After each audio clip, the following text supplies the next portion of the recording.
hard ones, but it wasn't. So, 13 years ago now, I worked for a few months as a student chaplain at a children's hospital in Ohio, which is like kind of a minister. I was in training to become an Anglican priest, but then I dropped out immediately after finishing my time as a chaplain. Although last night in Manchester we played at church. That was fine and good, except that none of it helped me when faced with the reality that children have suffered and died every single day of human history for no reason, and that they will suffer and die every single day for the rest of human history for no reason. And so immediately after I left the hospital, I began to write about a children's hospital, and I was convinced that I was going to write the great American children's hospital novel, except that I wasn't writing about children or a hospital. In fact, I was mostly writing about a 22-year-old chaplain who was exactly like me, except like much better looking. And the basic plot of all of these stories was, you know, handsome 22-year-old chaplain comes across many lady doctors, all of whom are inexplicably attracted to him, and then which one will he choose? That stuff was really nakedly about me. And I don't just mean that in the sense that it was like literally about me, but it was also for me. I was making it for myself. I was making it to process the things that I had seen and struggled with, the things that I had found traumatic. I was making it not as a gift for you, but to try to help myself. And in my experience, when I make stuff that way, it always sucks. And this was no exception at all. That stuff was all really bad, and then I eventually put it aside and I wrote a different novel. I wrote Looking for Alaska, and then I was like, now I'm going to write my children's hospital book, and I didn't. And then after An Abundance of Catherines, I was like, now is the time. I shall write the great American children's hospital novel, and I didn't. And this happened again and again, and then finally, I was writing a zombie apocalypse novel. I wish that were a joke. I want that spirit. I was convinced that this would be my commercially successful book, and then I became friends with a young woman named Esther Earle, who was a nerd fighter. For those of you who don't know what nerd fighters are, there are people, I know most of you know what a nerd fighter is, but there are people here who thought that they were coming to a book signing.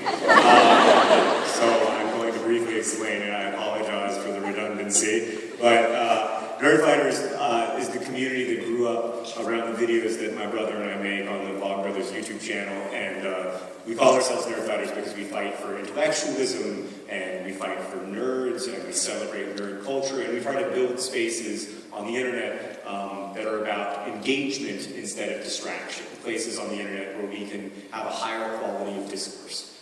So that's the Nerdfighter community. Esther was a Nerdfighter, and she was also a fan of my books, and from the time that we met in 2009, she was very sick with cancer, and she died in August of 2010 when she was 16. And in our friendship, and my friendship with her family and with her friends, I came to understand what I never saw at the hospital, which is that a short life can also be a good and a rich and a full life. And it was through Esther that the chaplain character fell away, and I started to want to write about the kids themselves.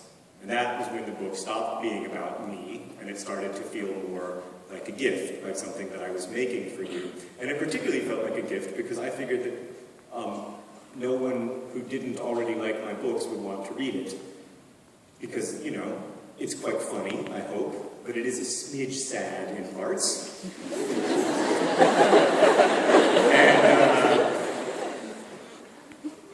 And that didn't seem like anything that people would choose to put themselves through.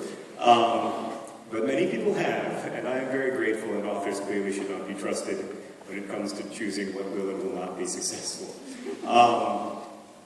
It only works when it's a gift.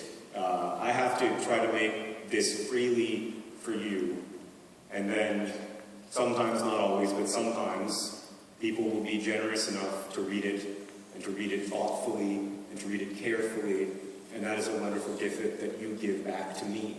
And that gift exchange is really what writing is all about when it works. Esther gave me a tremendous gift in teaching me that short lives can also be good. And she also gave me a tremendous gift by giving me a way into this story. So I'm very grateful to her.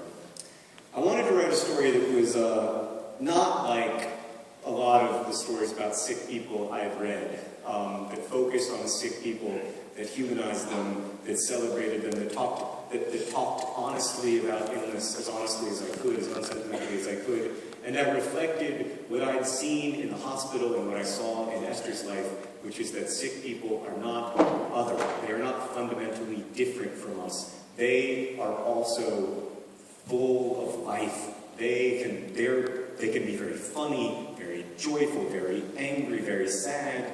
They're human in precisely the same way we are human, and I wanted to try to bring that to this story. So I'm going to read a little bit from the very beginning of the book, because that's where it starts, and just to give you a sense of how it sounds. Late in the winter of my 17th year, my mother decided I was depressed, presumably because I rarely left the house, spent quite a lot of time in bed, read the same book over and over, ate infrequently, and devoted quite a bit of my abundant free time to thinking about death. Whenever you read a cancer booklet or website or whatever, they always list depression among the side effects of cancer.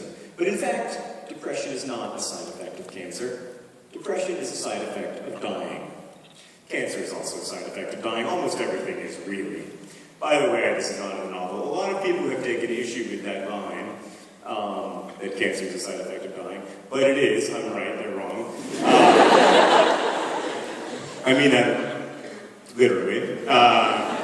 If it weren't for mitosis, the process of cells dividing, which they would need to do if they didn't die, there would never be cancer because there would never be out of control cell division and cell replication.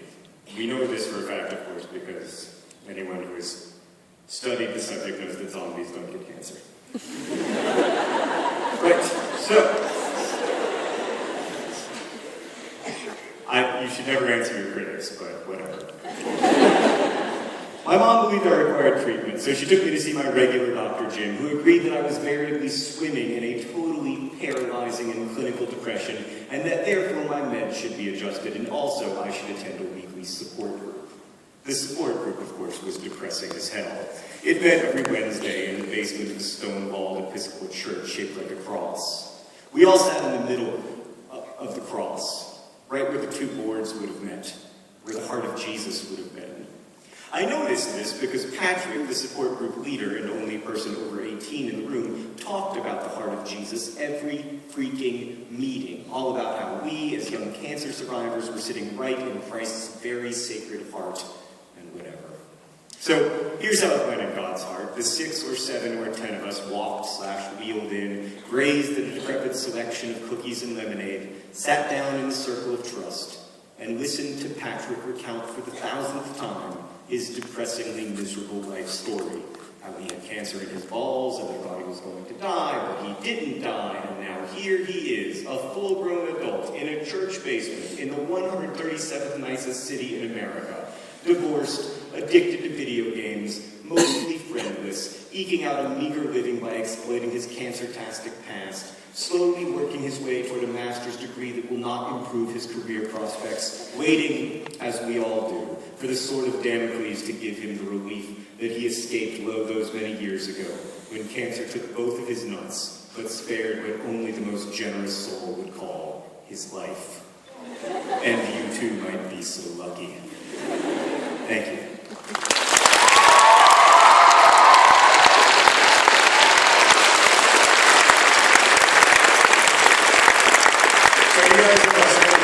Questions about the Fallen Stars and other things as well, which we will endeavor to answer as many as possible of later. But first I want to bring to the stage a young man whose primary distinction is being my brother, but who has also accomplished many other things in his life. For those of you who are not familiar with his work, I will give you a brief biography. Hank Green is the co-founder of many important YouTube YouTube channels, including Vlogbrothers, Crash Course, SciShow, Truth or Fail, and the Lizzie Bennett Diaries. I think there was another one that he made, but I don't remember it. Couldn't be that big of a deal. Oh, Hang Games, right? Yeah, right. Where we play games. He also is the founding editor of EcoGeek.org. He's a Billboard charting musician, believe it or not. So, you know, he knows how to work his way around that guitar, as long as you stick to the 5 chords that he knows. In addition to that, he founded VidCon, the world's largest online video conference, and he invented 2D glasses, which render 3-dimensional movies in a crisp 2 dimensions. When he came up with that idea, he called me and he said, I have a wonderful idea. I'm going to make 2D glasses for people who want to go to 3D movies and see them in 2 dimensions. Would you like to invest in this idea? And I said no. And I was wrong. Most importantly, in 1998, his classmates at Winter Park High School voted him Best Dancer. Ladies and gentlemen, Hank Green.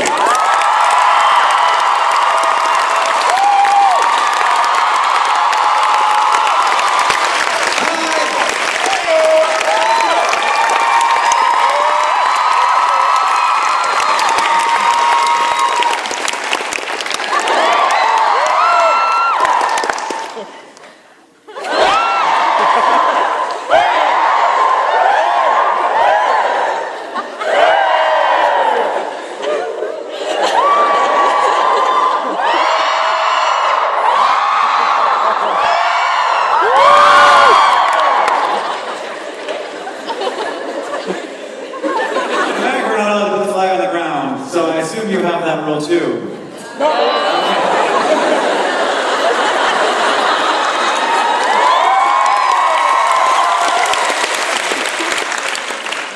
Hi, that was fun. My new favorite game. Take that flag with me everywhere and just point at people with it. And then England will be like, So I wanted to play some songs for you. First, I kind of just want to look at you.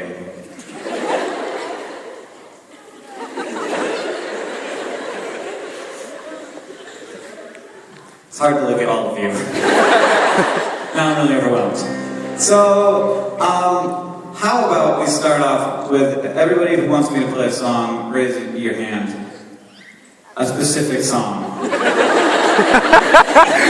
good though, that's nice to hear.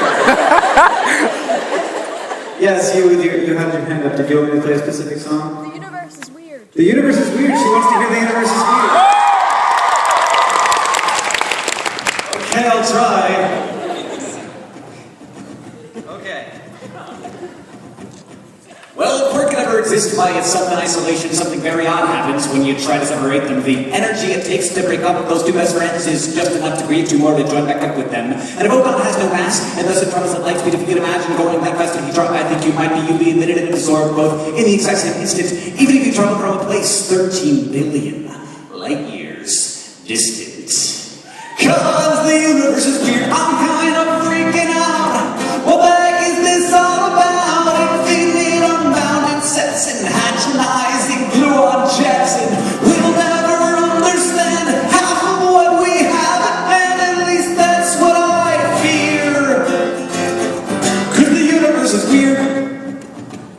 Well, electron has a strong charge as strong as a proton, and a tiny mass but not non-existent like the photon. You never had to take a seat down because this might blow your mind. It has a mass and charge but not apparently a size. And there's a lot of stuff all around you right now. You're sure your friend, your planet, and your sister's neighbor's cow, all that London mass and energy is all we know and understand, but it's only 4% of what the universe has in hand.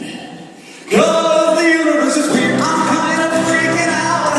What the heck is this all about? Infinite, unbounded sets and hadronizing gluon jets, and we'll never understand half of what we have in hand. At least that's what I fear.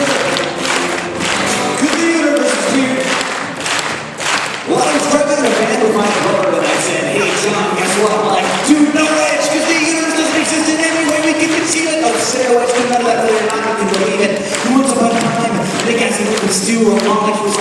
turn me into you. This is the biggest mystery of worlds in which we dwell, and the universe created a tool with which to know itself.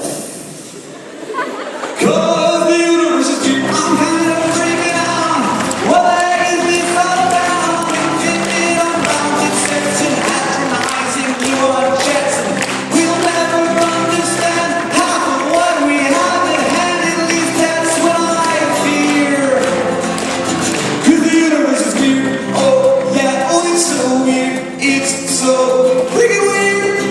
Man, the universe is weird. It's freaking me out. It's oh my god, it's freaking me out. It's so weird. Why the universe? Is the universe so weird? Oh, the universe is weird.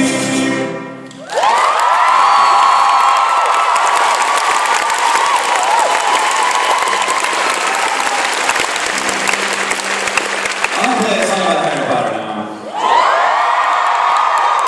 Thanks for that request. That was really fun. And also, I don't think I messed up once, which may be a first. The song is about Harry Potter. But it's about a Harry Potter book that doesn't exist. Which is sad, but I'm still holding on to it. It's called Book 8.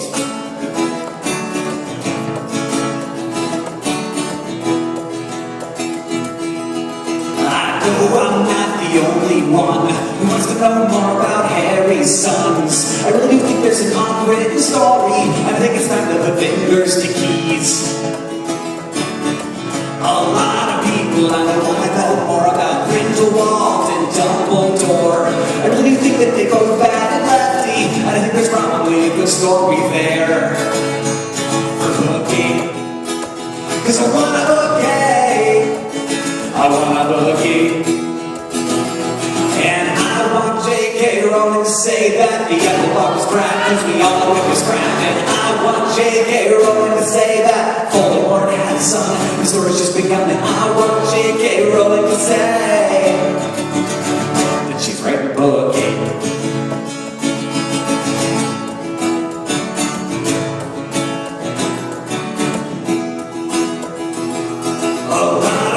And I want to hear the tale of that mysterious veil. I really do think it's a dimensional portal, and I think Sirius is in Middle Earth. And I know I want to hear a lot about Hagrid's dad and Hagrid's mom. I really think that that's nearly impossible. I think there's probably a good story there for Boogie. I want a Boogie. I want a Boogie. J.K. Rowling to say that the epilogue was crap, 'cause we all know it was crap. And I want J.K. Rowling to say that Voldemort had a son, and the story's just begun. And I want J.K. Rowling to say that she's writing a book.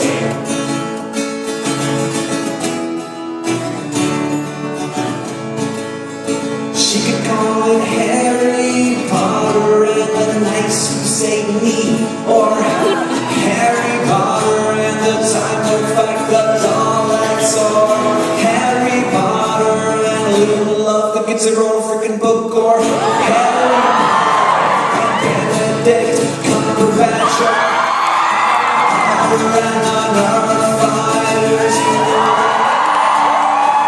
I want a bouquet. I want a bouquet.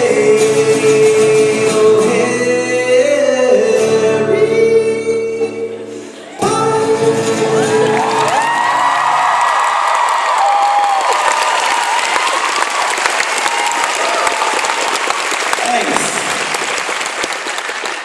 Okay, I'm gonna play another song. Yay! I'm not sure which one it is yet.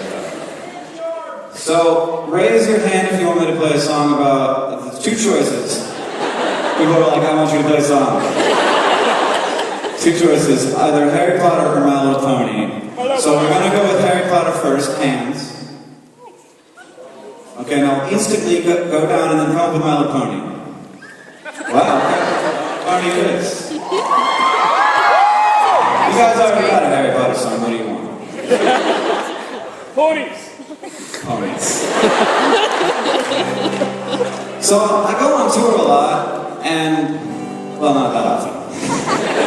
Once a year. And people always ask questions, which we'll do later, and sometimes people would ask me this question and I wouldn't have a good answer. Because there's something happening on the internet and I don't really get it. Once again, I'll have to say I'm not into that, but sure that I'll regret it, cause I know thousands of people never cared about anything more. They've spent the last 6 months making tumblers, fanfic, and bulletin boards, and I think all that excitement is great. When they ask, I have no choice. I still have to say that I don't have a favorite pony, cause I've never seen that show, and I don't have a favorite pony, cause I'm 31 years old, and I don't have a favorite pony, cause I'm a self-respecting dude. And I don't have a favorite pony, cause I just can't choose. Cause the Pegasus has red hair, the cutest cutie mark, and Applejack is the strongest marrow, working so hard. Fluttershy has totally got that barrel rival on. When it comes to the beauty prize, a rare bizarre diploma named Pinkie Pie's excited and continue a jet plane, which was the nerdiest, and that goes all up. But I don't have a favorite pony, cause I've never seen that show, and I don't have a favorite pony, cause I'm 31 years old, and I don't have a favorite pony, cause I'm so respecting dude, and I don't have a favorite pony, cause I just can't choose. Well, my goal is to make this a better planet. I don't take that lightly. I've been working my butt off all day, damn it, with any I promote. It's equally probable that instead of changing the world, I spent the last 6 hours watching a cartoon made for a little girl. So battles in the real world are so impressive one. It's all so much simpler and equestrian, but I don't have a favorite pony. I don't have one even though I spent the whole day trying to pick by watching all episodes. I don't have a favorite pony because, oh shoot, I don't have a favorite pony because I'm a self-respecting guy, and I don't have a favorite pony because I like Spike.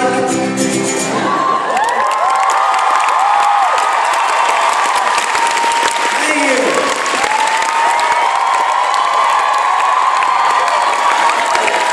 What you got there, John?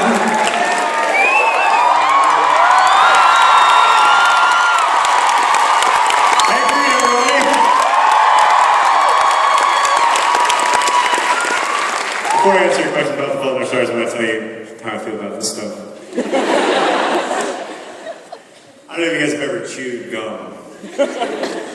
But like after you chew gum, there's a taste that's in your mouth. Sometimes it's like so intense and overwhelming that you spit it out.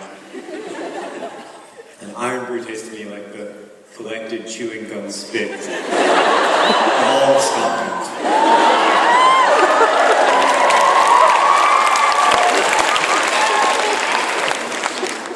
But I like it.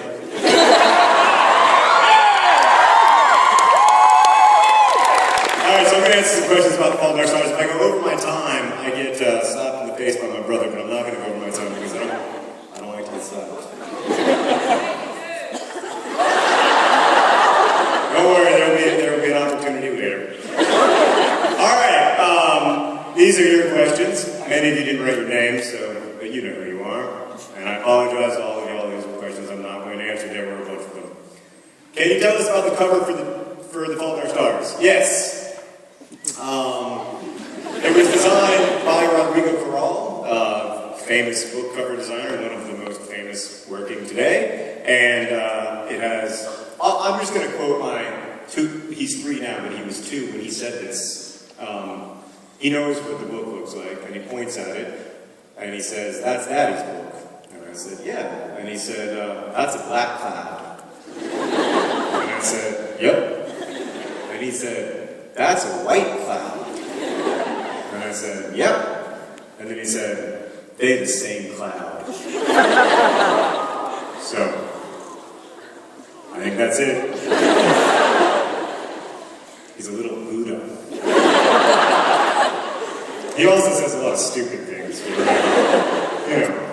occasionally he says something beautiful and brilliant. This question is from Louise Cole. Are you here? Louise? You have to scream. How old are you?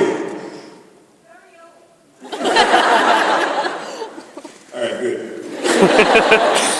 You seem fascinated by the role and function of fiction itself in your books. Are they deliberately metafictional? I was hoping that question wasn't asked by like an 11-year-old or something. Yeah, I mean, I don't necessarily like that. I don't necessarily love that word, metafictional, but like, I am interested in the role that fiction plays in our lives, partly because I write fiction, but also because I like it a lot. But most importantly, because we live in this social order that is obsessed with non-fiction and with true stories, like Jersey Shore, or other stories that are not true. You know, with reality show competitions that create ostensibly true narratives that really aren't true. And we're starting to see this obsession taken to a really weird place. Like there's a very popular show right now in America called, I wish I were making this up. I believe it's called Amish Mafia. Not a joke. Not a joke. Those of you who don't know who the Amish are the people who live like it was the 18th century. And this show, by the way, they do not own or use or consent to be photographed. They don't, so it's inherently kind of unbelievable because the whole time you're like, but if you were Amish, you wouldn't be on camera right now. Anyway, there's this television show, it's like one of the number one shows on cable called The Amish Mafia, and it's all about the secret world of the Amish Mafia. Not a joke. And so we've reached that point in our obsession with true narratives but at the same time we recognize that we need fictions in order to keep going, so we've reached this point where we're just basically creating facts for the sake of trying to have a factual narrative that can be compelling in the way that fiction is. So I'm really interested to live in that world as a fiction writer, because I still believe that made-up stories are tremendously important. I believe that they shape the way that we interact with the biggest questions of civilization, and I also believe that they help us to feel unalone, and I also believe that they help us to live and imagine what it's like to be someone else. They help us to live through the consciousness of another person, which helps us in turn to understand that other people are really real, which helps us to empathize with them. That doesn't work as well a lot of times when the story isn't made up. So there's something magical to me about a really compelling made up story. And I try to write about that because I find it so interesting, I guess. I'm also trying to defend my work, you know? It's like the carpenter who makes chairs and then does little inlaid pieces of chairs, like inlaid pictures of chairs in his chairs to celebrate how great chairs are. This is from Jacqueline. I'm a newly qualified English teacher and would like to teach your books. Good idea. Why do you think it's important for teens nowadays to read them? Well, because how else am I going to buy diapers? You know, I mean, do you want to go and potty train my son? No. When I was in high school, I read books. I read Chaucer and Shakespeare, and I read really broad M.G. Dickinson, Toni Morrison, many classics of American and world literature. But I also read a lot of contemporary novels in class. We read Tony Kushner's Angels in America, and we read John Irving, and we read Philip Roth, and that was really wonderful to me to be able to know that books were not just something that happened to dead white people, that books were also this vibrant, living thing still happening in our world. And when you lose touch with that, when fiction feels like something that happened to someone else, or merely that happened to someone else, you lose touch with the continuum of human experience, which is, I think, what so much of reading is about. It's also what Hank's Vlogbrothers video is about today, that none of you have seen. It's really good. Hi, John Green. Why'd you make me cry so much?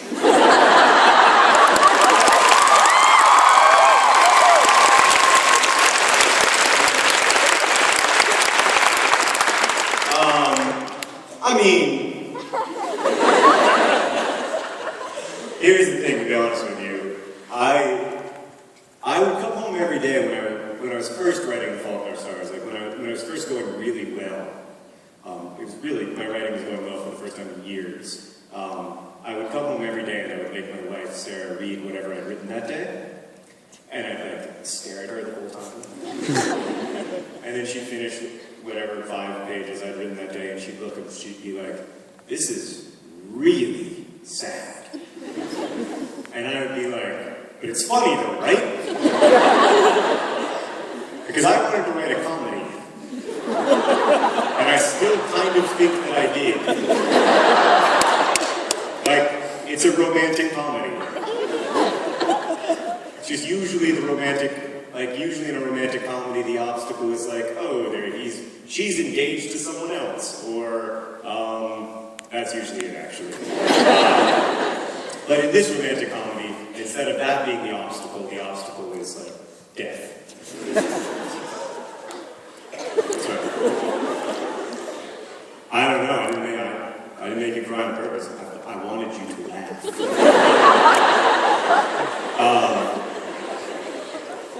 No, I mean, you know, I wanted to try to tell a story that you know, reflected all of, or as broadly as I could at least, the experiences I imagined when I imagined these kids in their lives.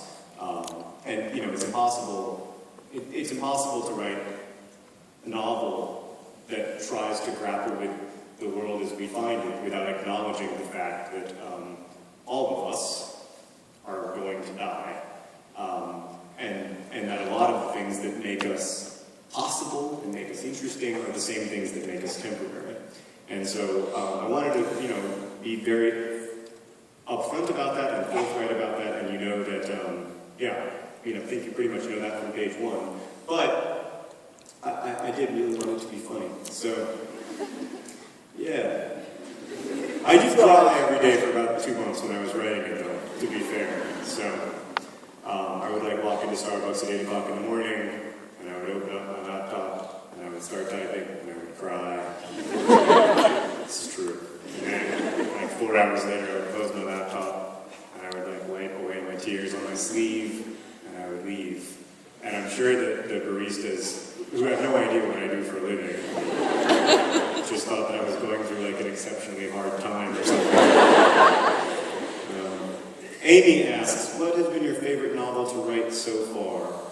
Well, that's like asking me to pick among my children, you know? Like, you can't really do that. Except that everyone does have a favorite child. Mine's Henry. You can ask your parents who theirs is. They have a secret favorite, even if they haven't told you. I mean, I guess The Fault in Our Stars, but you know, there are things I like about all my books, and there are things that I find really disappointing about all my books, and think, you know, I should have done better, and I came up short, and you know, I count on the generosity of my readers to forgive me for those mistakes, and to find something useful or helpful or interesting in the novel anyway. But you know, I look back on all of them as sort of flawed things that I enjoyed making. So yeah, I would probably call it Stars if I'm going to be honest. How did it compare writing from a girl's perspective as opposed to previous books that all featured a boy as the protagonist? From Fraser, I don't know if I'm saying your name right, possibly Fraser. Okay. You know, I really wanted to write this book from a girl's perspective because too often in our literature, particularly American literature, these stories are about girls who are sick and who suffer and die, and their boyfriends who are healthy learn important lessons as a result of loving this weak, suffering, childlike girl, very innocent usually. And then we are led to believe, I guess, that the reason that this girl existed was so that this man could learn important lessons about gratitude. Well, that's a very patriarchal idea, needless to say. It also dehumanizes sick people tremendously to argue that the meaning of their lives is so that the rest of us can feel better about ourselves. And I really didn't want to do that. So I knew I wanted to write it from a girl's perspective. Initially, I was really intimidated by that, but when I started writing from Hazel's perspective, when I finally started writing that, when I wrote that first sentence of the novel, I remember writing the first sentence of the novel and then being like, turn off the internet, take your headphones out, and just try not to let that go, because that's what Hazel's perspective, it became very specific to me. And it wasn't about writing about a girl, it was about writing from Hazel's perspective. And I felt a lot of empathy for her, and I felt, I felt like I could imagine her. So it's always the business of imagining other people. That's the great thing about writing. It's also the great thing about reading. That's what I love most about it, is that I get to be someone else for a while. So, thank you.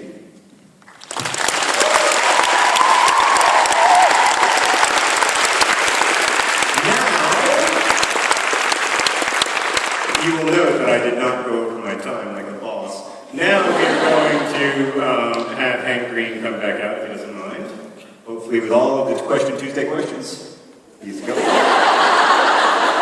Including, both files, please. Huzzah!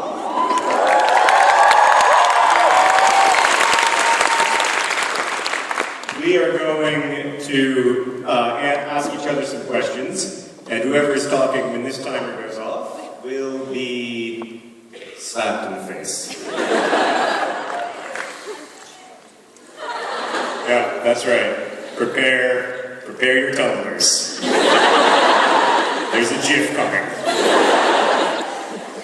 John, do you ever get mistaken for anyone else famous? Do I ever get mistaken for anyone else famous? Yes. I get mistaken for someone else, exactly one other person. Or actually, I suppose I should say exactly two other people. The Scottish folk rock duo The Famous.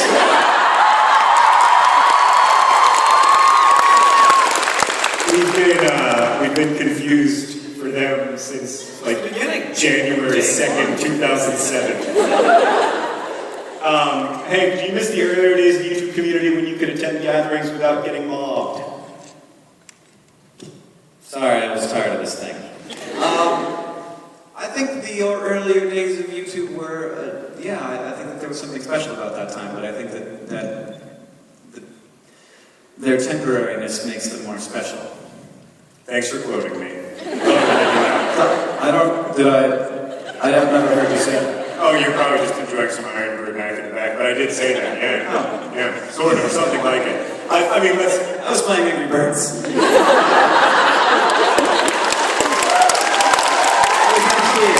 Literally, what I was doing was looking at the comments in my YouTube video. Oh, really? Because I was looking at the hashtag TFIOSlive while you were saying it, and they were all like, Hank sucks, bring back John.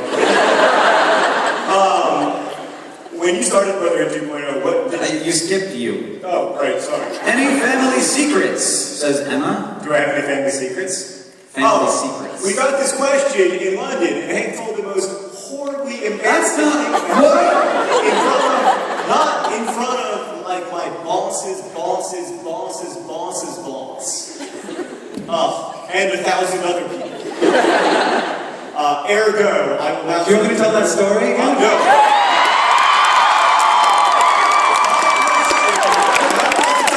So incredibly humiliating about Hank that no one else in the world knows except for me and my parents and Catherine. Oh, it's so good. For about a full year. Were you in high school or college? I don't care. For about a full year, Hank, in all of his conversations, faked a British accent.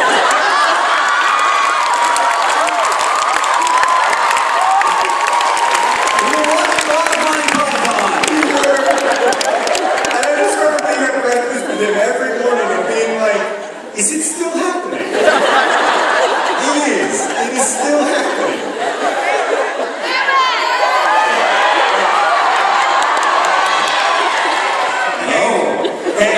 This song is from Johnny. I mean, this question is from Johnny. But it does involve a song. The question is, can you write me a love song? Can you tell me anything else about Johnny? He is in row G.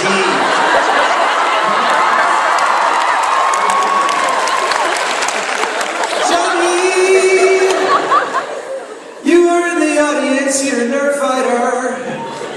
And you were there when that thing occurred. And it was big and hairy and scary and mean. Saw you sitting there in row G.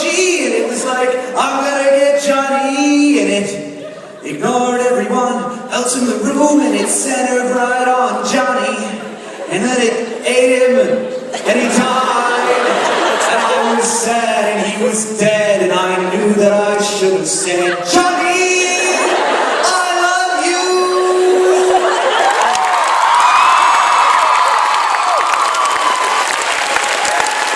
John, fishing boat proceeds?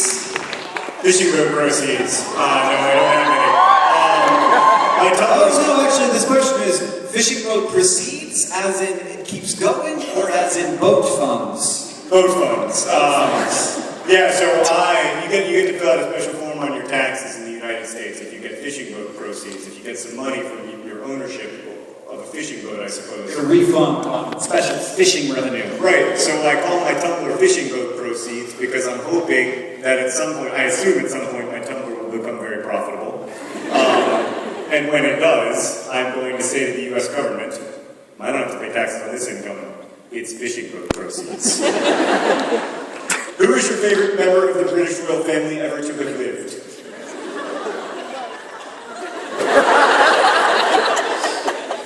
Kate Winslet.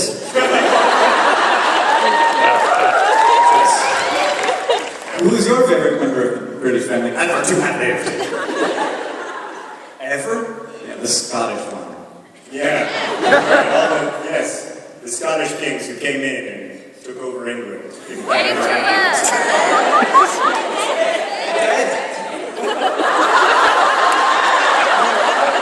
I'm gonna go, the whole pleasure of being an American is that we literally pushed you guys out. So I don't have a favorite. Yeah. The Queen isn't even on our money. It's true. Oh, so you don't. Oh God, now it's a fight. Moving on. Haggis ravioli? Haggis ravioli. Haggis ravioli? I mean, given what I've recently learned about your beef.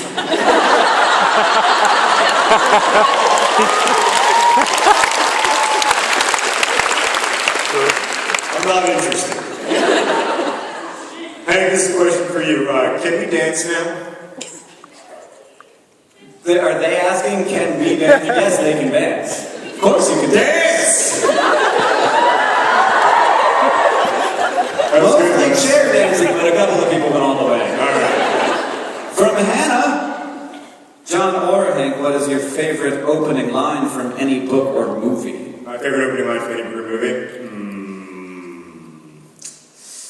When I finally caught up with Abraham Traeger and he was drinking beer in a ramshackle joint just outside of Sonoma, California with an alcoholic bulldog named Fireball Roberts drinking the heart right out of a fine spring afternoon. That's from The Last Good Kiss by Montana author James Crumley. Well, I guess he's not from Montana now because he is deceased. What is your favorite type of fish? Well, I really like cuttlefish, but they aren't fish, so I'm going to go with anglerfish. Henry has been taught when discussing cuttlefish to interject anytime cuttlefish get mentioned, to interject their cephalopods.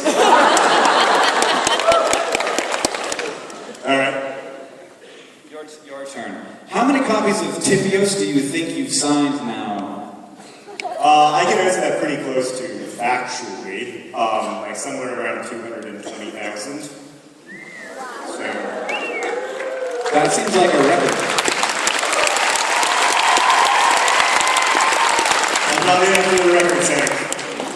I think maybe I've drawn the most fish of anyone. Oh, I can't imagine that there's any competition left.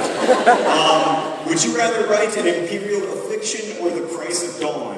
Oh, definitely The Price of Dawn. Me too. Yeah.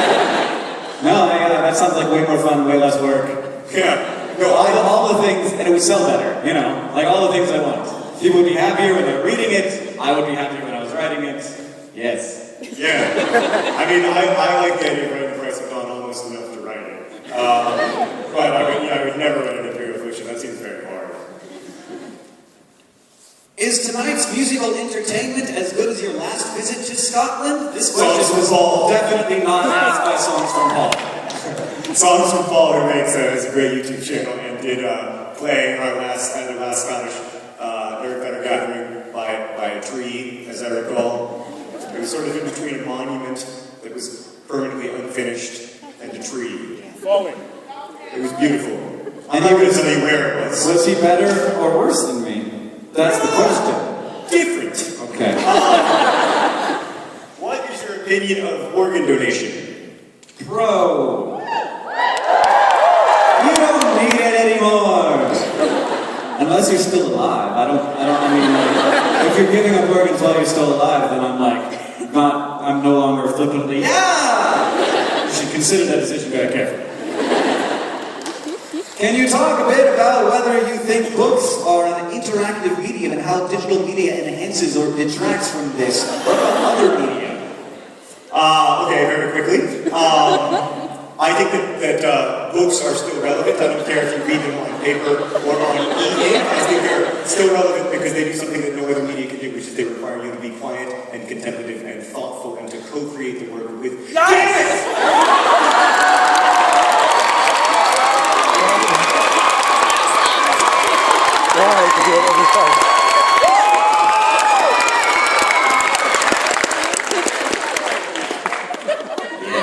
It was a trap!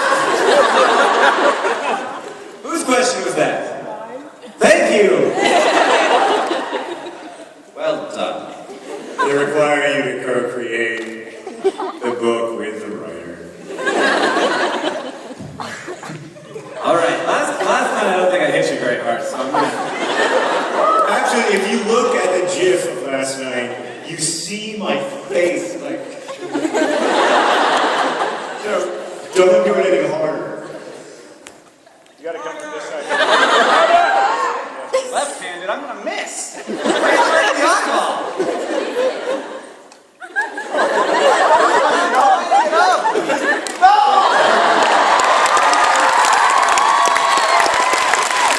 That was pretty good. That felt good. That'll wake you up in the morning. Hank's gonna play a few more songs for us now.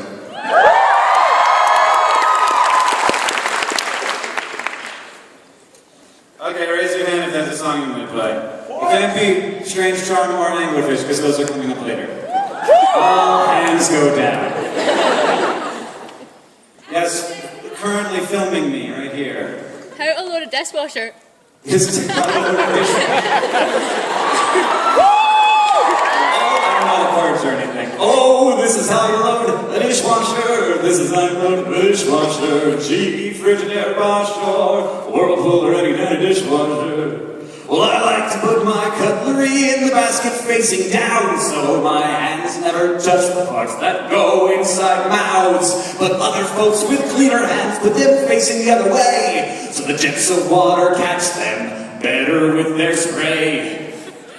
Okay. Let's do another one. That requires my guitar. Alright, I'm gonna try to not pick somebody. Well, there's a person who's extraordinarily enthusiastic behind a person in a white... Yeah, you. Yes, you, extraordinarily enthusiastic person. Well, there were... Oh. Sorry, this one. What did you say? Loudly!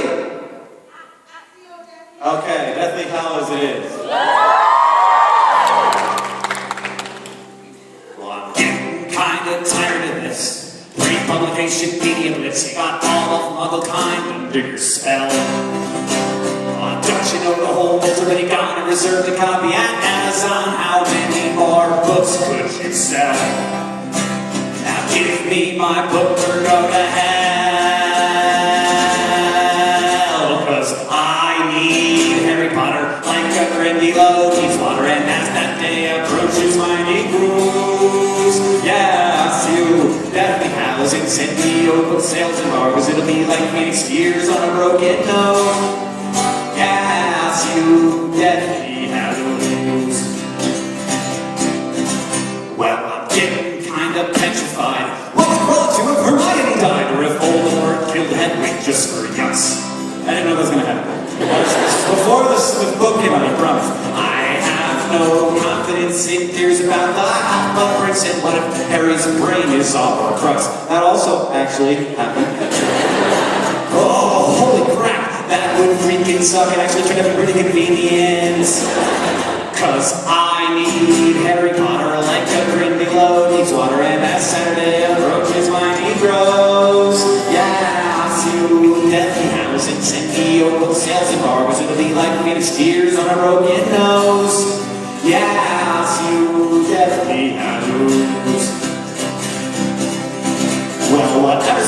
starts J.K. Rowling, I bet it has to do with Snape breaking the vow to protect that pure blood puff space Malfoy. But in the end, I don't think it's gonna matter if Snape's good or if he's bad, because the weight of the world rests on our boy. Yeah, the weight of the world rests on our boy, cause we need Harry Potter like a great deal needs water, and as that day approaches, our need grows. Yes, you deathly houses in the open sails and bars, and looking like Phoenix tears on a broken nose. Yes, you deathly houses. But mostly I'm just feeling sad. I know this could end real bad, but I wish it didn't have to end at all. Yeah, I wish it didn't have to end at all, cause I couldn't care more about Harry Potter if Hogwarts was my alma mater, and as that day approaches, Arnie grows. Whoa, I feel deadly howls and the old sails bar, a little bit like Phoenix tears on a broken nose. Yeah, I feel deadly hollows. Yeah, I feel deadly hollows. Wow, I feel deadly hollows.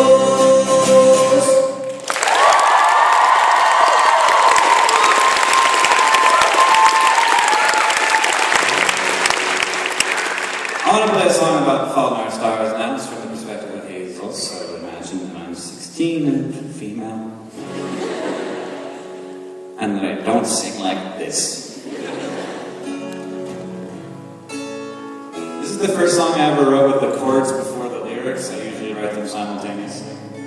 But I did this one day on the guitar, and I was like, I'm saving that for something good. And my brother wrote this really great book, so I want to use it for his song.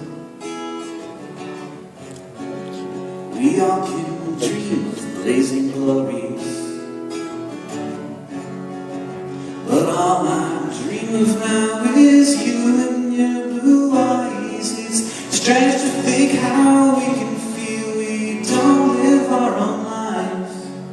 I wasn't sure about my own, but now I'm feeling fine. Your video game books might give me funny looks, but Staff Sergeant Max Mayhem gets me high. And I'm starting to see not just what you want from me, but what you want to get from what you got.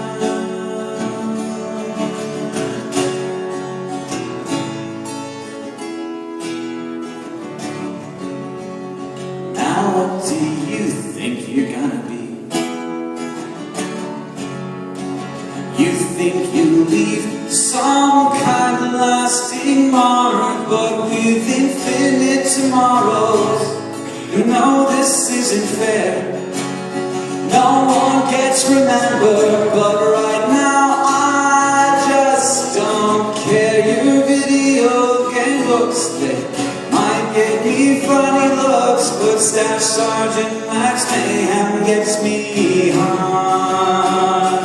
And I'm starting to see not just what you want from me, but what you want to get from what you got. Heroes in history.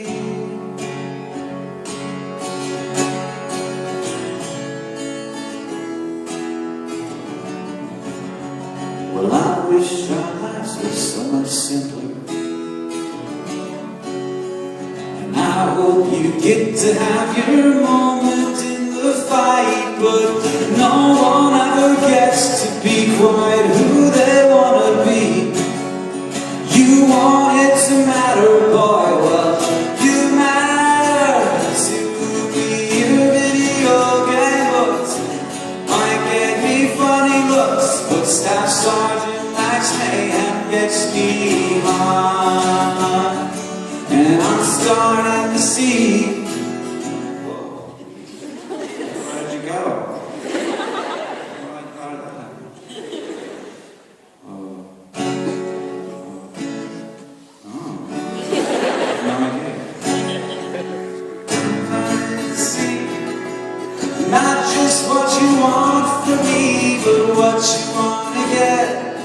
what you got. There's not a lot of amputee heroes in history, but I've got one sitting right in front of me.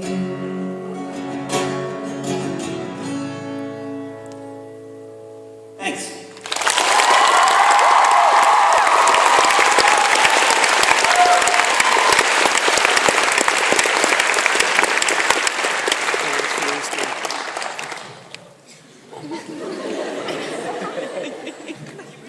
I'm going the right way. I know how mic stands work. Do you have a different direction in Scotland? Yes? Did you just say yes? Righty Lucy? Anyway. What? No. The problem isn't what song I'm going to pick, it's that the microphone fell over. You don't know what's going on. But I will do the song that you told me to do. This song actually isn't a song. I just have to make sure I don't hit it. I was really making out on the microphone that last song. That was the problem.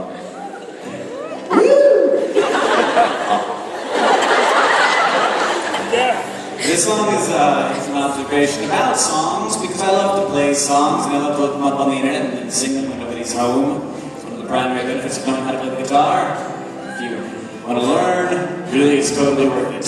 Just that one thing, being able to sing Avril Lavigne songs when your wife is at home. And this isn't an Avril Lavigne song, sorry to get your hopes up. This is a chord progression called the 50s progression, at least at the top of his Wikipedia page, because it was really popular in the 50s. With songs like, Earth Angel, will you be mine? And, oh Donna, and why must I be a teenager in love? But it wasn't as popular in the 50s as it was before the 50s and after the 50s. Well, the alternative name was the Ice Cream Changes, because I love that, right? It's such a great name. And like, fits really well because this chord progression is smooth and sweet like ice cream. And like, everybody likes it like ice cream. Except for lactose intolerant people. But I don't care about that. I keep getting cracked for that in the signing lines. People are like, I'm lactose intolerant. And I'm like, I was making a joke. But as I was saying, it was popular after the 50s, on into the 60s, with songs like Duke, Duke, Duke, Duke of Earl, Duke, Duke, Duke of Earl, Duke, Duke, Duke of Earl. Oh, it's out there. I'd like to be under the sea in an octopus's garden in the shade. And in the 70s, one of my favorite songs, which is designed to sound like it's from the 50s. And I remember when rock was young, me and Susie had so much fun, holding a hand and skimming stones. I had an old gold Chevy and a place of my own. And then in the 80s, it got a little bit different and a little bit creepier. Every breath you take, every move you make, every bond you breathe, every step you take, I'll be watching you. And then in the 90s, we went from 2 or 4 beats with a chord change to just one. She has a girlfriend now. She has a girlfriend now. She has a girlfriend now. She says, guys, don't do no more for me. And just so you know, no one is immune. You don't love me cause I'm not Edward Cullen. I can wear sparkling makeup and act all brave and sullen. And yeah, that's one of my songs for those of you who don't know. It's about Edward Cullen and why he's an unrealistic expectation of what a man can be. And so far it sounds like it's all happy songs, but it's not all happy songs. Sometimes it's angry songs. I recognize this. Love the sun of legend, love.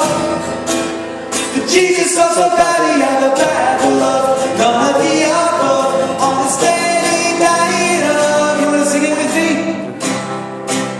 Soda pop and Ritalin. No one ever died for my sins in hell. From what I can tell, it's the ones I've gotten away with. And there may be a couple of Slipknot fans in the audience. I did my time, and I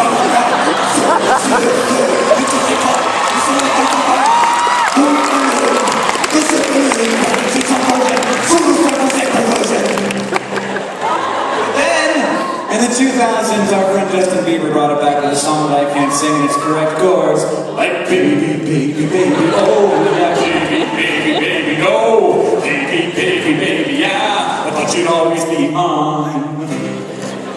Justin Bieber, it's like baby, baby, baby, no. It's like baby, baby, baby, yeah. Which one is it? Be consistent. She's just. And then in 2011, a song that was top song of the year. Amazingly enough, depending on your definition of year, and also your definition of song. Setting up, wake up in the morning, make it just like a conscious.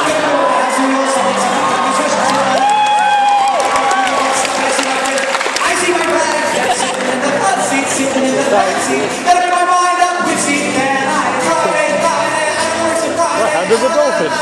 Weekend, everybody looking forward to the weekend.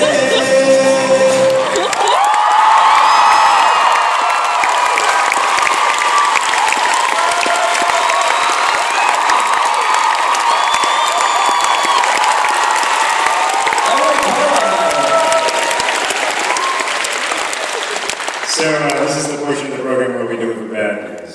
Oh, no. Should I play morose music? You should. Thank you for that. If you look around the room for a moment, you'll notice there are a lot of awesome people here, but you'll also notice that there are a lot of total people here. Like the total number of humans is quite high. That means that in order for everyone who wants to get something signed, there have to be rules. Some of these rules are quite onerous. I'm sorry for them, but they exist for the well-being of Waterstones and for this beautiful hall, and also so that I don't have anxiety attacks.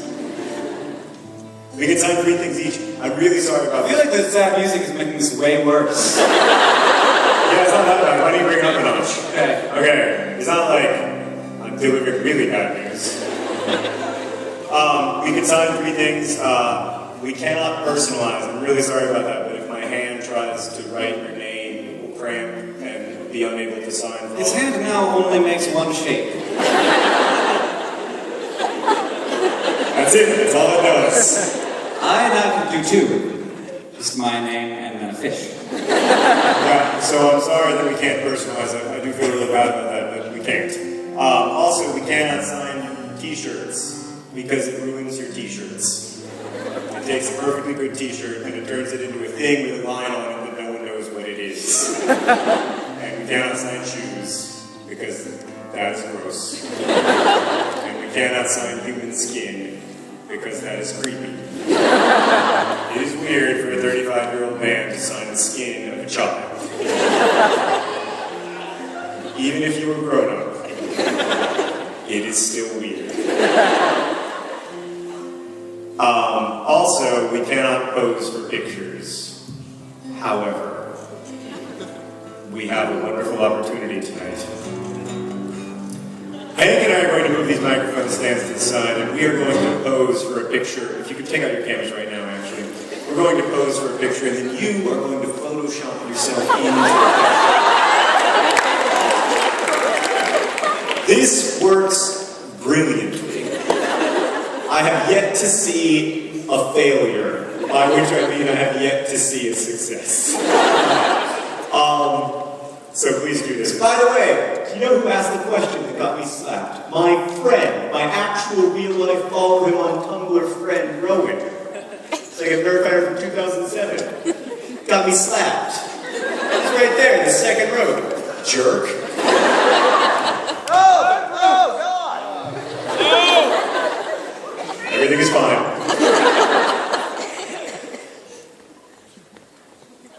She's good over here.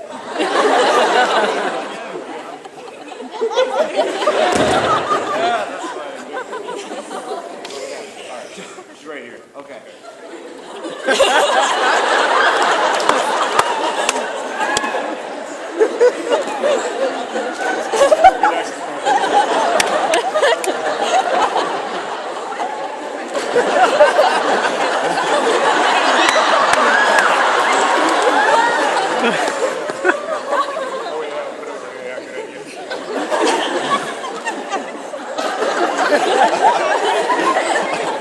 Look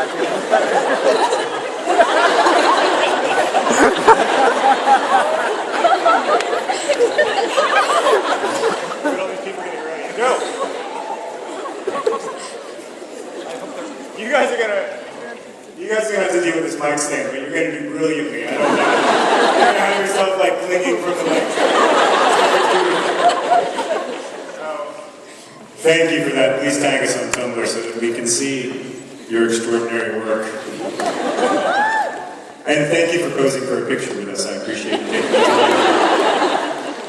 Thanks, gonna play a couple more songs.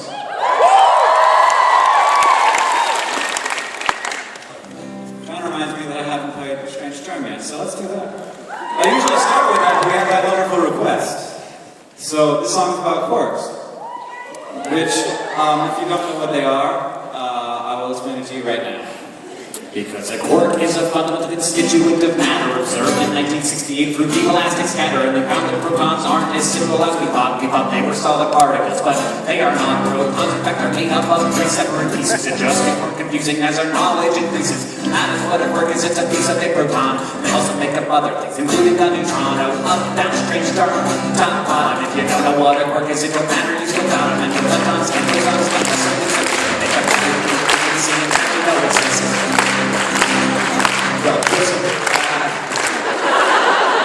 If you clap when I mess up, I don't know when to come back in, because I'm like, okay guys, what's my intro? You're my band. And I've always been afraid to have a band. So I'm afraid if I'm not afraid of you. Do you guys know raise your hand if you know the words to the chorus of this song. All of you need to sing it really loudly so that the rest of you don't feel awkward about singing it. Okay, that sounds like a good one.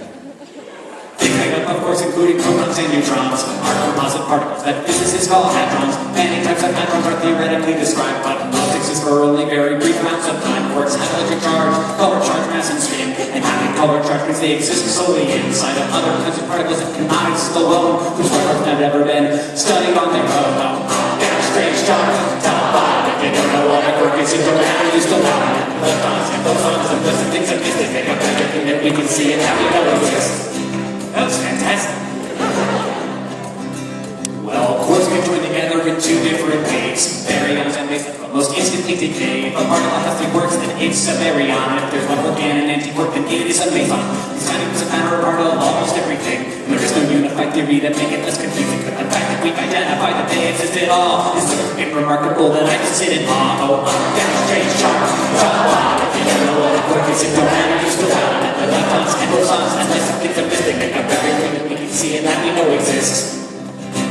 Oh, up, down, strange, dark, top, bottom. If you don't know what a quark is, it don't matter, you still have it. Electrons and bosons and mesons things are missing. Make up everything that we can see and that we know exists. Make up everything that we can see and that we know exists. Make up everything that we can see and that we know exists. Make up everything that we can see and that we know exists. Make up everything that we can see and that we know exists. Make up everything that we can see and that we know exists.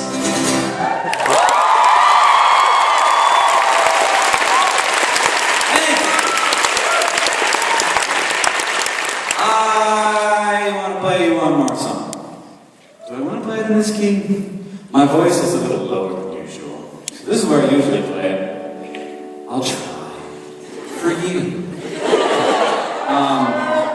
It's about a fish.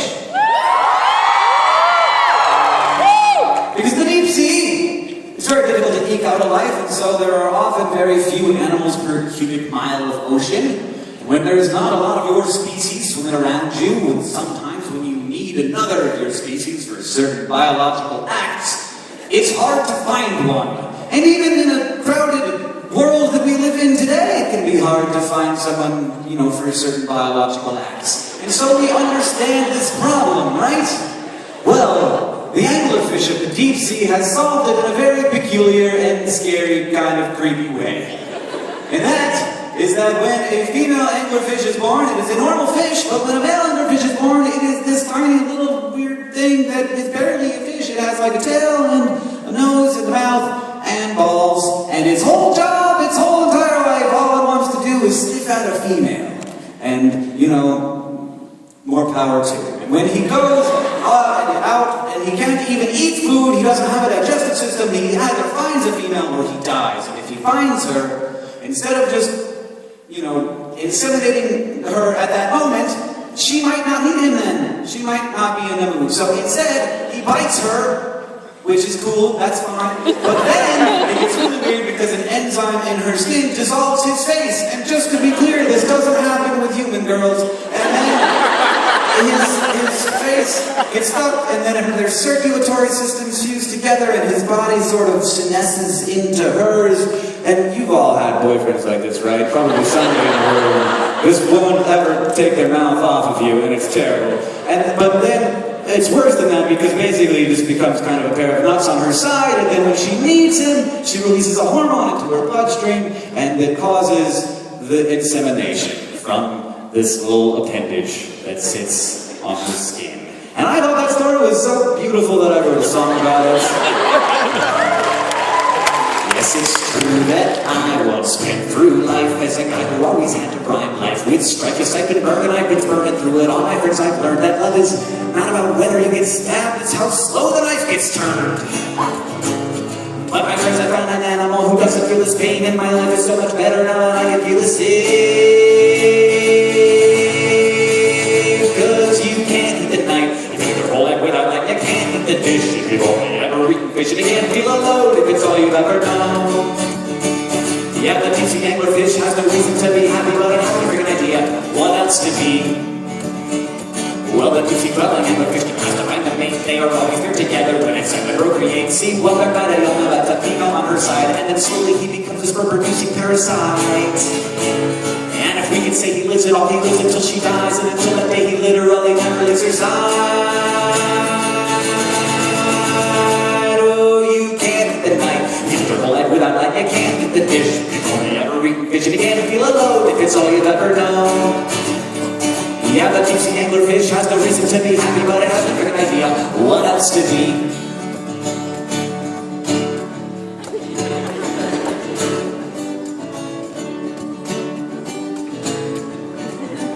Thank you guys so much for coming out to our show tonight. We really appreciate it.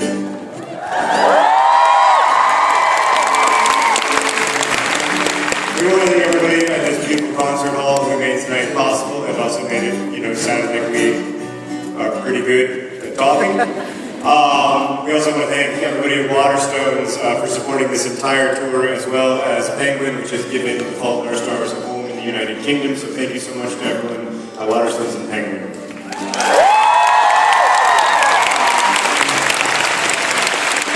I am very sorry that you will be rushed through the signing line like cattle only faster.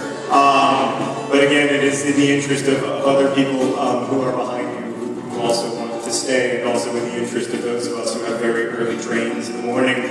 I mostly want to thank all of you for being here tonight, for reading my books, for listening to Hank's music, for watching our videos, and for making that stuff real with us together. The great joy of the work that Hank and I get to do is that we don't make stuff for people, we make stuff with people. And being part of this community is the greatest thing that has ever happened to us, except, of course, for our families.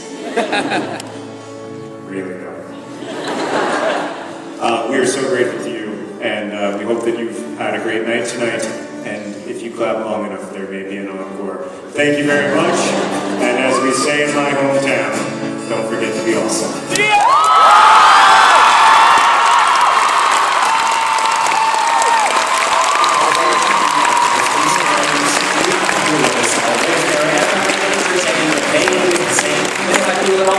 Really called pain.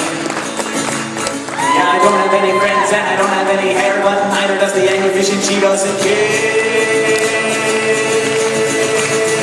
Cause you can't eat the knife, you live your whole life without light. You can't eat the fish, you've only ever eaten fish, and you can't feel alone if it's all you've ever known. Yeah, but the anglerfish has no reason to be happy, but it's to be.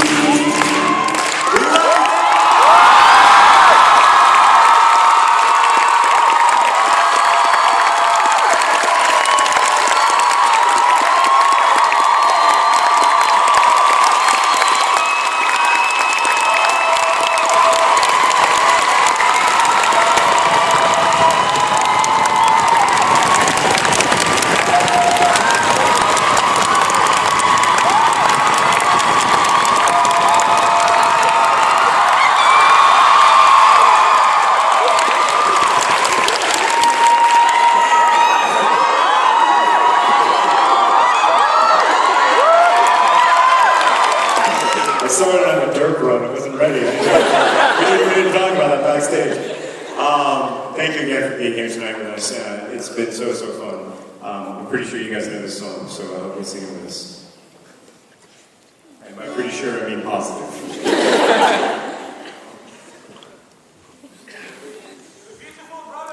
That doesn't mean that, thank you. That doesn't mean, of course, that we know it. I'm playing it safe because I don't want to mess this song up here. We've been waiting our entire careers for this moment, I think it's safe to say. We played this song a lot of places, but we've never played it at its home.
We're going to pull this table forward and the sign is going to happen on stage. stage. For health and safety reasons, we have to do this a certain way, which is we will take you up row by row, all the way back here, and then we can do that block there and that block there. There's no way of making this fair, I'm very sorry. The ushers will tell you when your row can come up, so stay seated until the usher tells you your row is ready to queue. We want to keep everyone safe. If you want to go out and buy a book or any merchandise still, that's fine. You can do that, but do come back to your seat, and we'll prioritise you if your row's not already. So you can do that. So anyone, I mean, we're thinking, looking at the last week, it's going to be about 2-3 hours probably, 2 hours probably. So those who want to go or get a book can do so now, otherwise please stay seated, and John and Hank will come back on stage this time. I am not letting anyone. Yeah, I know.